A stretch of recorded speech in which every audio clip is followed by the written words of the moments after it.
പയ്യന്നൂരിലെ മുഴുവൻ അക്രമ സംഭവങ്ങളിലും കേസെടുത്ത് നടപടി സ്വീകരിക്കാൻ സർവകക്ഷി യോഗത്തിൽ തീരുമാനം. വ്യക്തിപരമായി അപകീർത്തിപ്പെടുത്തുന്ന പ്രസ്താവനകളോ പരാമർശങ്ങളോ നടത്താൻ പാടില്ലെന്നും ADM വിളിച്ചു ചേർത്ത യോഗം നിർദ്ദേശിച്ചു. അക്രമ സംഭവങ്ങളെ സംബന്ധിച്ച് 3 സ്ക്വാഡുകളായാണ് പോലീസ് അന്വേഷണം.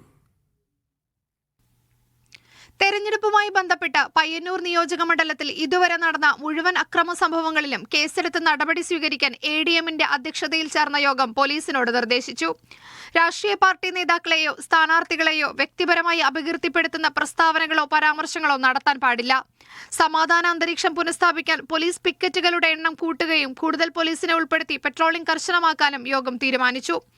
അക്രമ സംഭവങ്ങളെ അപലപിച്ച രാഷ്ട്രീയ പാർട്ടി പ്രതിനിധികൾ വരും ദിവസങ്ങളിൽ പ്രകോപനപരമായ പ്രസ്താവനകളോ അക്രമ സംഭവങ്ങളോ ഉണ്ടാകില്ലെന്ന് യോഗത്തിൽ ഉറപ്പു നൽകി.